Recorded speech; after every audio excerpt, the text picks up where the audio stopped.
el cardenal Henri de Lubac y la renovación de los estudios patrísticos. Este es el nombre que yo he querido dar a esta mi primera lección. Le ressourcement o el retorno a las fuentes. Toda mi vida de docente he hablado de asuntos que siento que conozco poco y que con el pasar de los años conozco menos aún. Sin arrepentirme de ello, he vuelto a experimentar ahora el mismo sentimiento, porque hablaré de algo que quise preparar para esta lección inaugural sin haberlo estudiado previamente. Resultó que tuve un doble trabajo, que por lo demás me produjo una mayor satisfacción. A decir verdad, estoy pensando en ustedes, queridos alumnos y alumnas de este increíble proyecto de doctorado en patrística que este año se ha iniciado en la Universidad Católica de Cuyo. Mi saludo y gratitud por quienes lo han ideado y llevado sin descanso a buen término.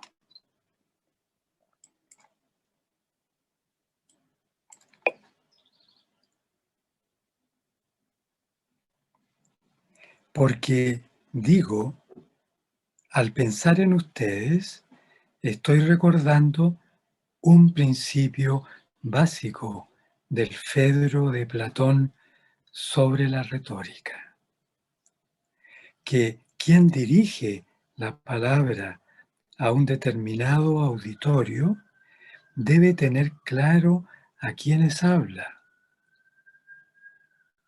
si quiere convencer.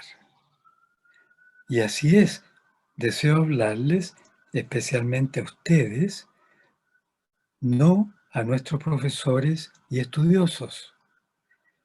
Me habían dicho que disertara sobre asuntos patrísticos, es natural, pero viéndolo además en relación con nuestros tiempos. Así me pareció entender.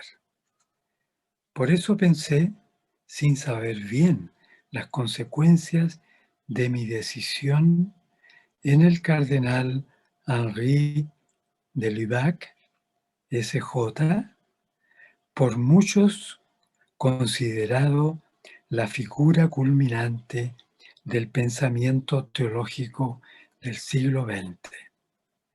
No para hablar de su inmensa contribución, que apenas conozco, sino para esbozar de algún modo la importancia de su obra en el renacimiento de la patrística, de cómo, además, el pensamiento de los padres se transformaba en un insigne teólogo del siglo XX, en un factor predominante de su pensamiento.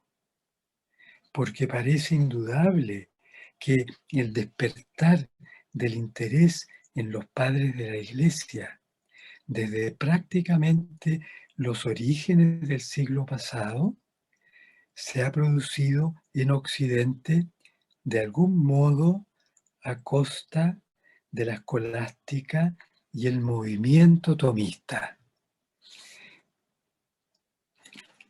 Estos últimos fueron especialmente impulsados por León XIII y sus sucesores inmediatos.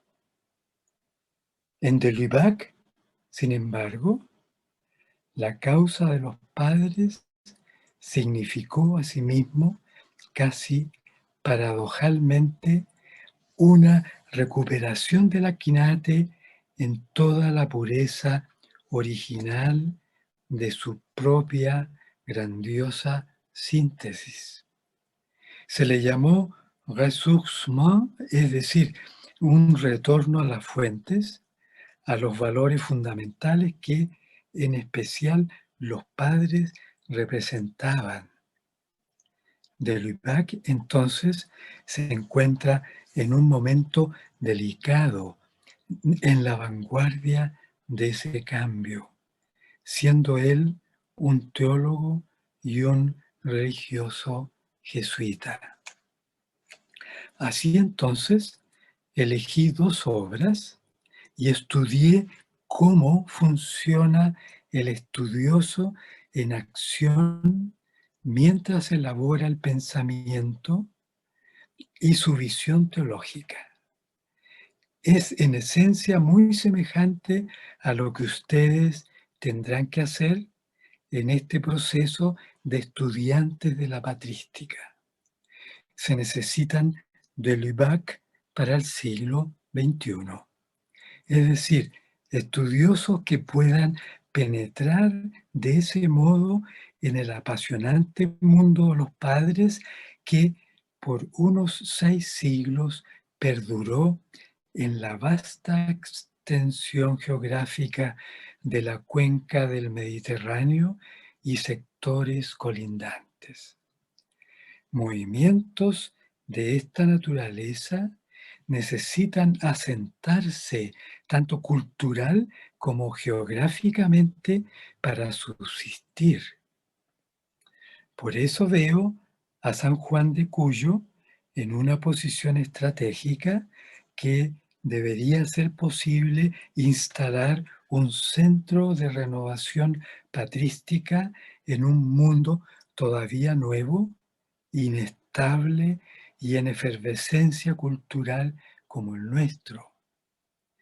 Aquí es importante la geografía. La ausencia de pergaminos y colgaduras que a menudo impiden la marcha en la vieja Europa debiera juzgar en favor nuestro para evitar un academicismo estéril.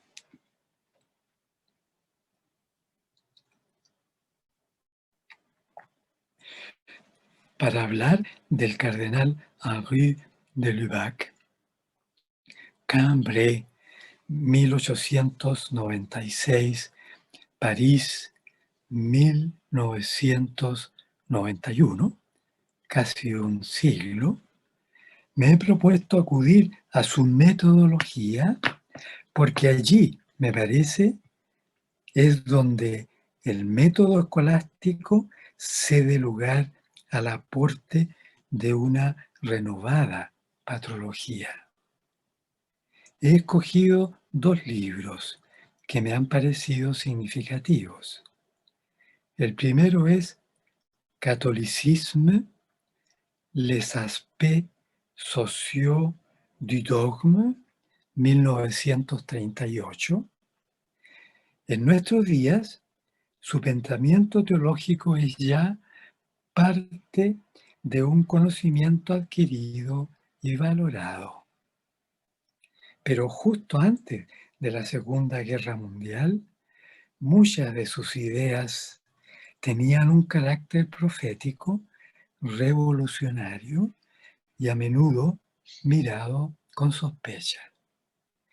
Desde la introducción aparece una perturbadora pregunta que él supone se hace el hombre de su tiempo, válida aún para nosotros más que nunca. Comillas, ¿cómo se preguntan en particular los hombres contemporáneos, por supuesto, una religión que se desinteresa aparentemente tanto del futuro terrestre como de la solidaridad humana, podría ofrecer un ideal capaz de ganarse todavía a los hombres de hoy? Catolicismo, página 8. Situados al interior del dogma, sin embargo, La preocupación que revela esta pregunta cede el paso a una inquietud más específica, la de la sociedad de los creyentes. Comillas, esta es la tierra, dice, aquella del mundo futuro, la que se ve y sobre todo la que no se ve. Cierre de comillas. Página 10. Su libro no es un tratado, dice, ni sobre la iglesia, ni sobre el cuerpo místico. A de Lubac le interesa mostrar más bien el, comillas, carácter eminentemente social de esta, cierre de comillas, en que el papel de la historia adquiere su verdadera importancia. Por supuesto, el plan es mucho más vasto e impresionante, pero se nos hace ver con claridad de dónde viene la principal y más profunda inspiración. Comillas, bebiendo, dice, sobre todo del tesoro demasiado poco explotado de los padres de la Iglesia. Cierre de comillas. No es un simple seguimiento de ni una naive aceptación de un pensamiento. Se trata más bien de una actitud del espíritu de quien investiga la revelación, sobre todo en su contexto y su evolución histórica. Me atrevo a decir, es una suerte de superación de la mera exégesis de las escrituras como un fenómeno cerrado e ahistórico.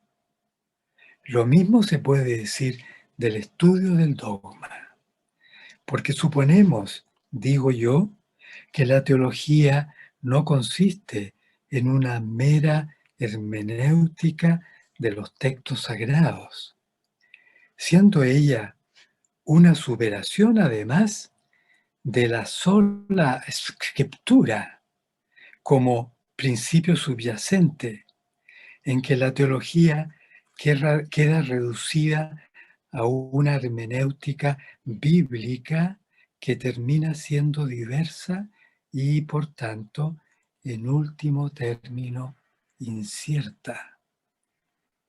Es verdad que muchos padres fueron a su vez exégetas, pero la diferencia está en la mediación histórica, que significa su propia interpretación. Una mediación inmersa en la vida en sociedad del pueblo cristiano de su época. Una mediación viva, incluso polémica, que el patrólogo a su vez interpreta a la luz de la revelación si es teólogo. Aunque hay, por cierto, muchos puntos de partida para el estudioso de la patrística, no solo una visión teológica o filosófica. La evaluación del contexto social de la Iglesia induce a valorizar teológica, filosófica y culturalmente la palabra de quienes fueron gestores principales de su devenir post-apostólico durante unos 6 siglos. Por tanto, protagonistas del devenir primigenio creativo de su historia como pueblo de Dios. Los padres, dice de Lubac, son, comillas, nuestros padres en la fe y quienes han recibido de la iglesia de sus tiempos de qué nutrir todavía a la iglesia de nuestro tiempo entre nosotros. Página 13. Mayor razón aún, si se constata la, comillas, unidad de esta tradición en todo lo que concierne a los puntos centrales del catolicismo. Cierre de comillas. ¿Esto no le parece a nuestro pensador una, comillas, tesis abstracta de ideología? Porque las doctrinas se hacen manifiestas en medio de este, comillas, inmenso ejército de testimonios que son conscientes de su condición de, comillas, fieles de la única iglesia y viven una misma fe en un mismo espíritu. Cierre comillas. Difícilmente se podría hallar una mejor explicación del significado de la patrística y de su capacidad de generar una continua y, una continua renovación en la Iglesia y el pensamiento de la Iglesia como comunidad viviente de fieles. Henri de Lubac habla sobre todo como teólogo, pero si desplazamos sus ideas a la actualidad, justo 30 años después de su muerte, en tiempos más conscientes de la vastedad de los intereses patrísticos y de su riqueza cultural y temática, esta certeza de catolicidad, esta percepción colectiva de unidad es sin duda la razón profunda de su fuerza creativa como movimiento histórico-cultural. La patrística se presenta, por decir así, cual corriente de vida y pensamiento que surge de las profundidades mismas del espíritu vital de la Iglesia y de su pueblo creyente. Este se traduce, digo yo, en homilías, cartas, comentarios exegéticos de las Escrituras, tratados epistemológicamente diversos, narración histórica, hagiografías, poemas, himnos litúrgicos y obras de arte de diversa naturaleza. Incluso las herejías, cuando ellas fueron formuladas sin ánimo de romper su unidad. Impresiona ver cómo las páginas de este voluminoso tratado Catolicisme se van construyendo a base de una sólida y consistente red de lecturas de los padres. Autores latinos y griegos acompañan cada paso que se da, hasta el punto que uno se pregunta cómo pudo reunir con tanto acierto voces diversas del Oriente y del Occidente al tratar del dogma, la Iglesia, los sacramentos y el complejo tema de la vida eterna. La patrística, bien establecida en la masa geográfica de la cuenca del Mediterráneo, se manifiesta en su obra, en su vasta diversidad como un todo de pensamiento eclesial.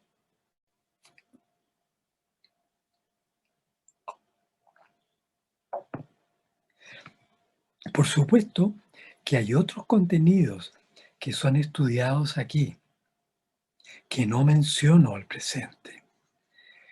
Pero ese capítulo 4 sobre la vida eterna en catolicismo, donde San Agustín ocupa un lugar tan central, me parece sobresalir en esta primera parte de la obra, sin perturbar al lector con un espíritu dogmático, Delibac, sin embargo, va mostrando los rasgos que considera esenciales de la catolicidad de la Iglesia, en que ella más propiamente consiste.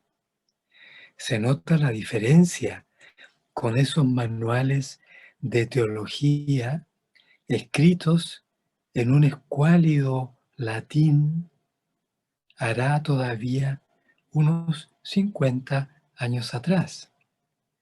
Porque al meditar sobre el destino último de los elegidos, se nos descubre el final de unidad del pueblo de Dios en la caridad. In unum spiritum igne caritatis conflati, dice citando a San Agustín, de Trinitate, comillas, impulsados, es decir, convocados hacia un solo espíritu por el fuego de la caridad. La teología trinitaria agustiniana, que le hace rememorar además el ubi individua caritas, ibi perfecta unitas, in Johannem Tractatum, le lleva a decir que, comillas, la mística cristiana es una mística trinitaria del Dios de caridad, del Dios cuyo ser es caridad. Cierre de comillas. Catolicisme 89.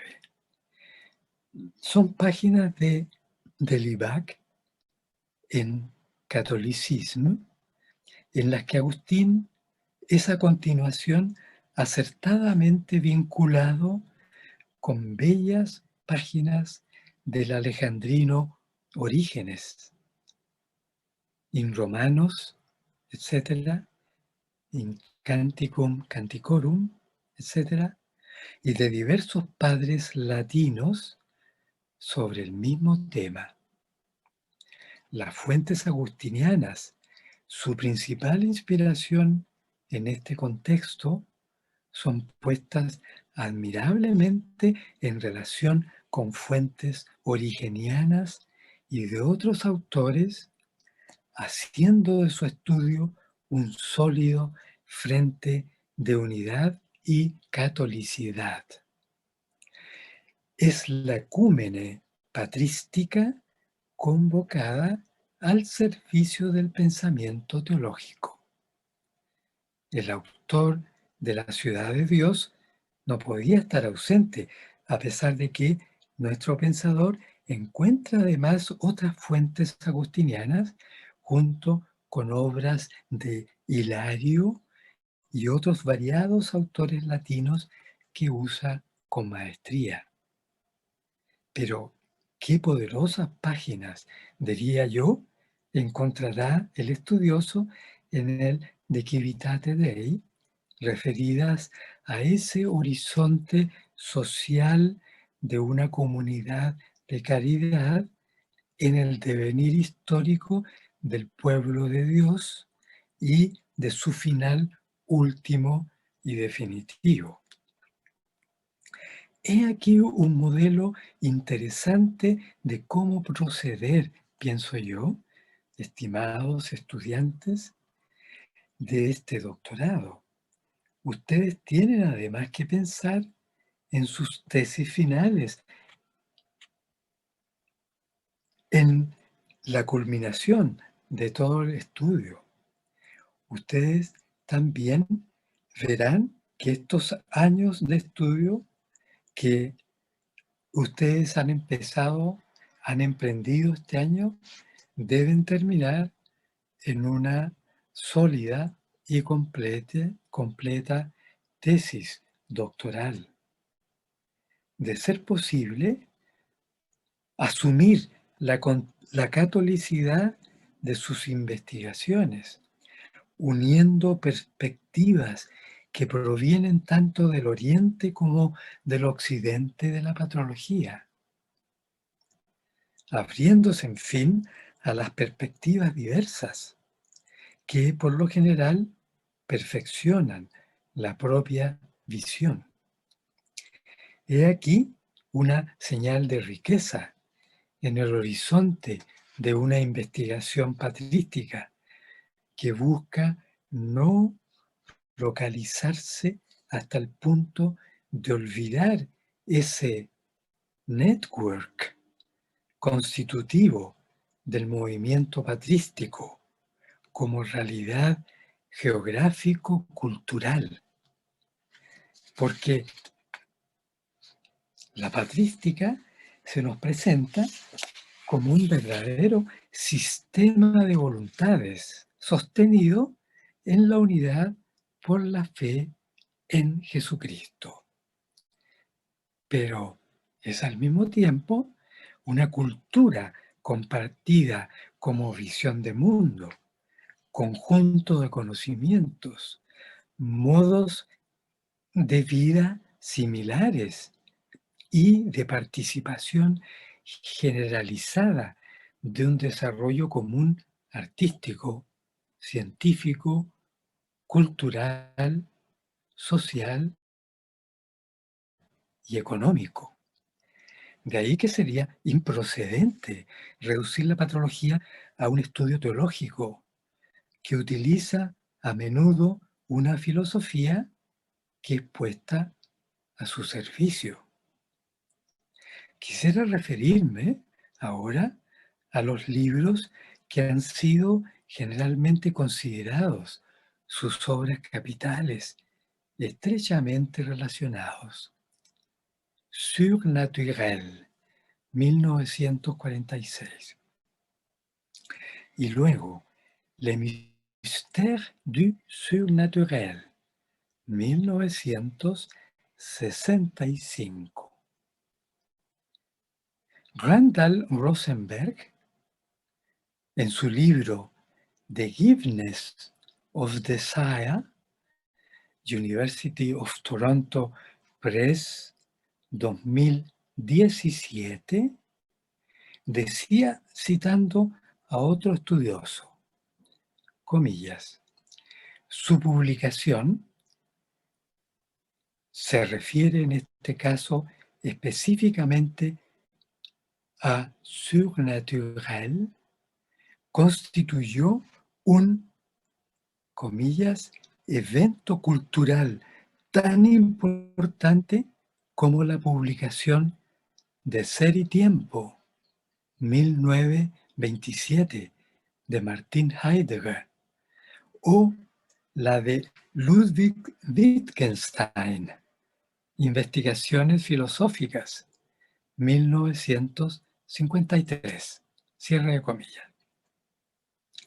Ya, a propósito, esto se decía hace apenas 3-4 años atrás. Ya, a propósito de otro libro, apenas más temprano, perteneciente a Delibac, Surnaturel, étude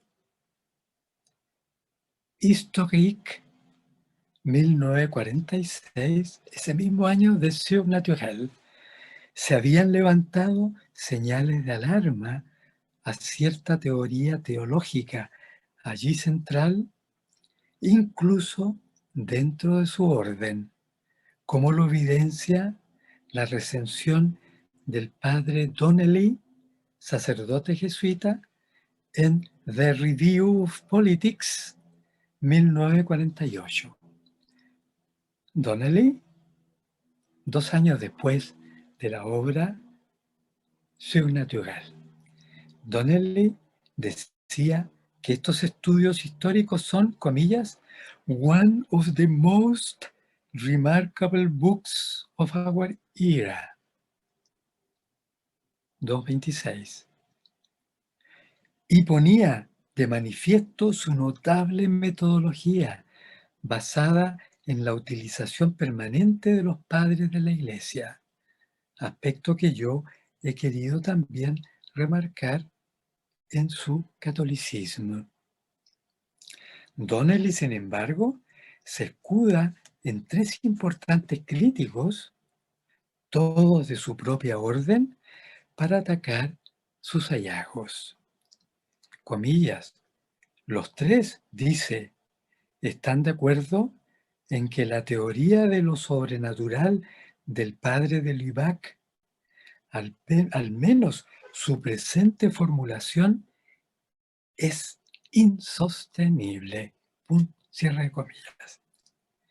Review of Politics, 1948, página 230.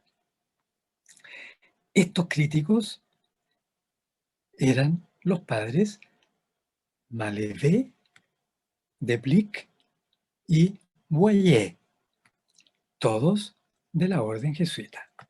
Entonces, ya van 4 en fondo, atacando 2 años, menos 2 años después, al padre de Lubac. Donnelly, SJ, se suma al coro de estos tres jesuitas, diciendo que las razones de estos estudiosos, comillas, are penetrating and well documented. Es decir, ya no las razones de Lubac, sino que las razones de estos tres jesuitas. Porque el tema de fondo y en discusión, como bien lo resume Donnelly, es, comillas, la visión beatífica del Dios trino y uno es el único fin último posible de un espíritu creado, sea angélico o humano.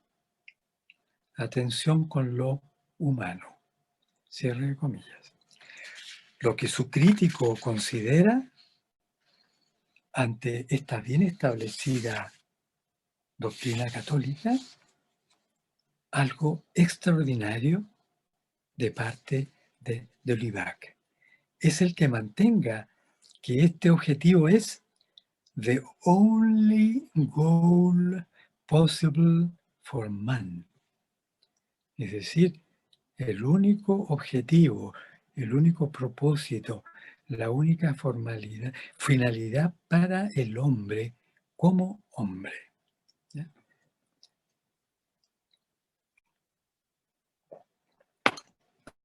Ahora bien, la fuerza de la posición del padre de Lubac está precisamente en sus fundamentos patrísticos, lo que parece desconcertar todavía hace unos 60 años atrás a sus contradictores correligionarios.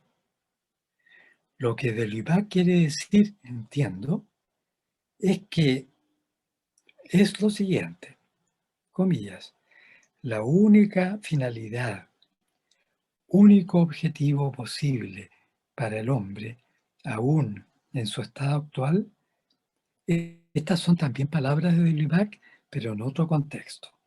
La única finalidad, único objetivo posible para el hombre, aún en su estado actual de naturaleza, no en su estado de naturaleza pura, esto es, natura pura.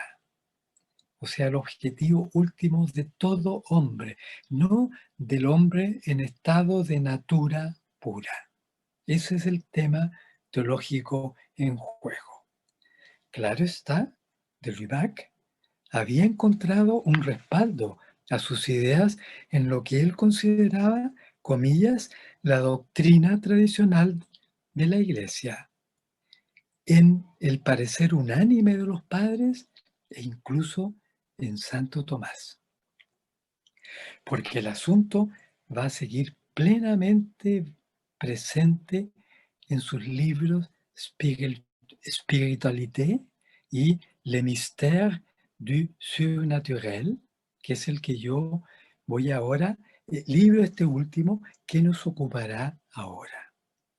Quizá me atrevo a decir los padres como la voz de la tradición de la Iglesia le permiten a de Lubac, usaré un neologismo nada elegante, bypassear, es decir, pasar por alto la neotradición post-tomista asentada en la teología de su tiempo, es decir, siglo XX todavía, incluso en este punto esencial, desconociendo que no había sido suscrita tampoco por el Aquinate. Lo que de Lubac defiende, y ahora sistemáticamente en 1965 en Le Mystère du Surnaturel,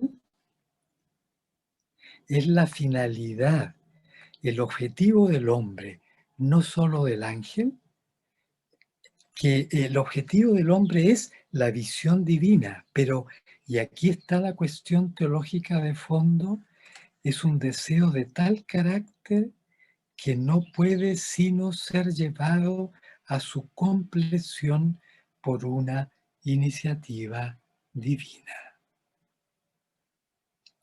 Doble golpe, duro por cierto, que el padre Donnelly calificaba ya en 1949 de paradoxical, puesto que entraba en el complejo asunto de la gratuidad de la gracia y del deseo ineficaz del hombre respecto de Dios. Un nuevo jesuita batiéndose a duelo, podríamos decir en el fondo, con Dubay y Jansenio.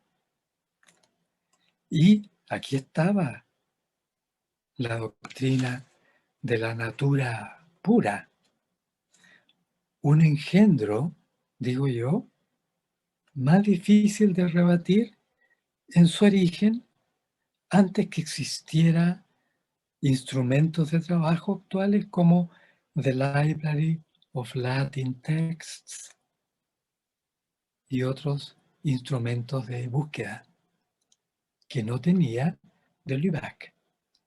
Se verá, digo, por supuesto, y también sus contrincantes, para darle también un beneficio de la duda, ¿no es verdad? Se verá, digo yo, que Agustín usa tan solo 2 veces la expresión natura pura, en contextos sin mayor trascendencia, que yo revisé por mi cuenta, que Alberto Magno y una vez, y Buenaventura dos, y que el Aquinate dice nada consistente en las 2 magras apariciones del término. ¿Cómo se podía edificar toda una doctrina de la natura pura en base a todos estos manifiestas ausencias anteriores? Porque resulta que el gran promotor de la idea y de la frase es precisamente Jansenio en su Agustinus, con sus 54 consistentes apariciones de la natura pura. Y esto pasó a los teólogos siguientes, siglo XVII, XVIII, XIX, incluso XX. No era, por tanto, doctrina tomista, como no lo era tampoco los padres. Era de la teología del siglo XVII en adelante.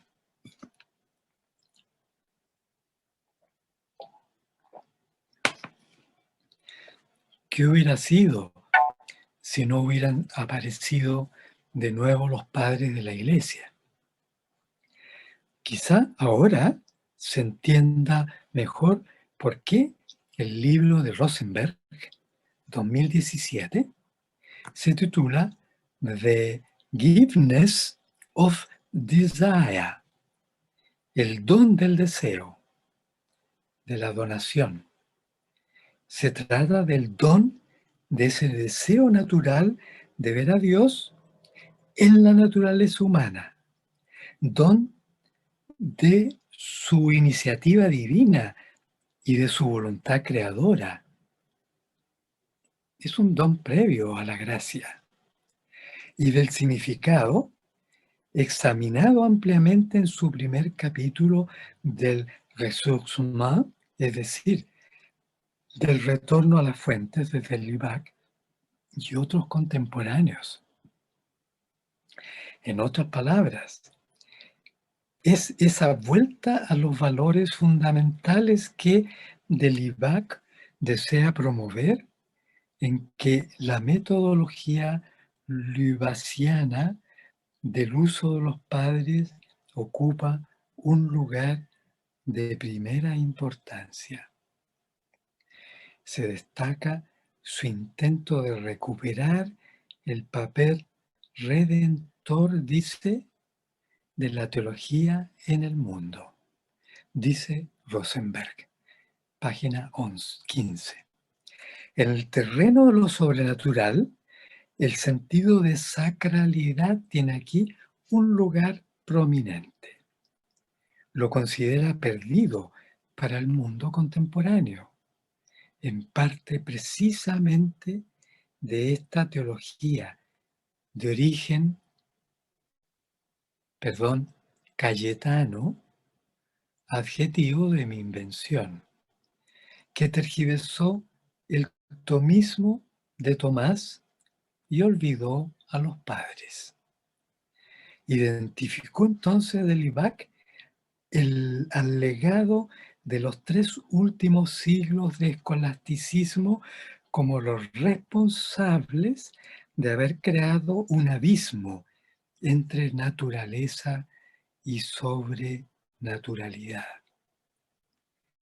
Este retorno a los padres lleva consigo igualmente una revalorización de Tomás de Aquino en sus propios textos, libre además de lo que él considera, Delibach, las tergiversaciones del cardenal Cayetano. Dice Rosenberg respecto de la posición de Delibach, comillas, el ser humano fue destinado a amar eternamente en Dios. De mismo modo, continúa, que continuamente envía sus lectores a los padres, Delibach también los reorienta al efectivo texto de Tomás de Aquino mismo, Rosenberg 18. Tomemos nota de ese amor en Dios, que no es un amar a Dios, amar en Dios.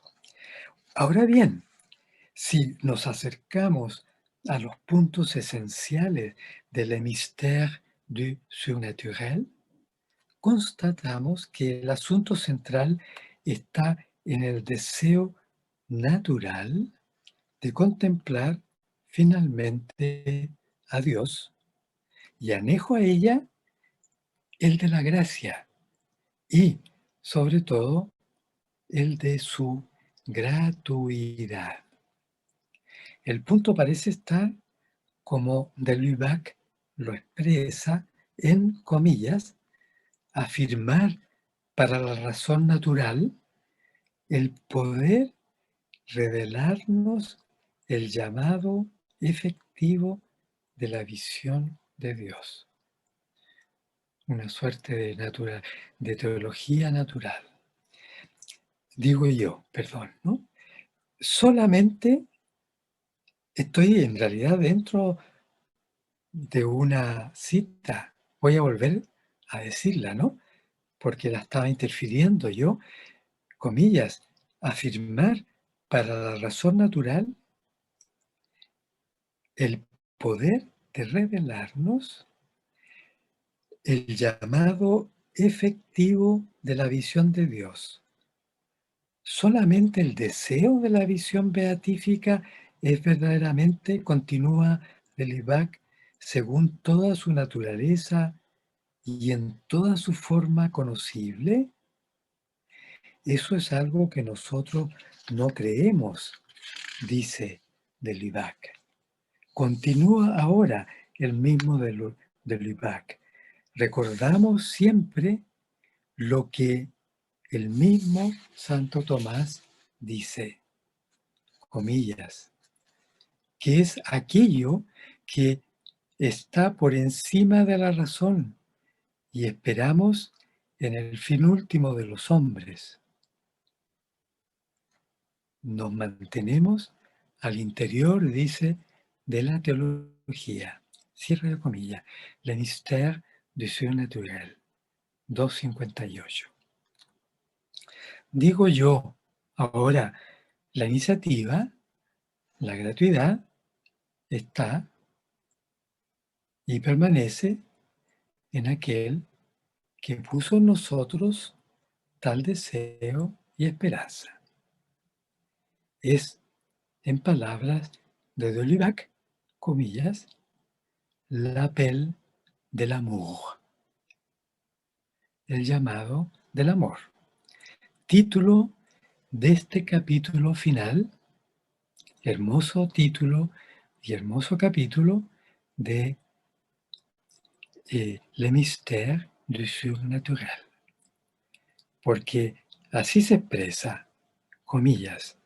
Ahora bien, no lo olvidemos, la vida eterna anunciada por Jesucristo consiste en la vida de ese Dios que es el solo Dios verdadero. Cierre de comillas. Página 257. Una visión, como dirán más adelante, el mismo de Lubac, citando a San Agustín, nobis autem promittitur visio Dei viventis et videntis. Traducimos, y a nosotros se nos promete la visión de un Dios que vive y que ve. Surnaturel 6.9, etc. Nuevamente, que ve, no que es visto. Los estudios del padre de Lubac, lo digo para finalizar, sobre lo sobrenatural, fueron precursores y abrieron caminos. Estos son en especial Surnaturel, 1946, Augustinisme et théologie moderne, 1965, Le mystère du surnaturel, 1965, y Petite catéchèse sur nature et grâce, 1980. Esta presentación, como ven, recoge solo muy parcialmente su inmenso legado.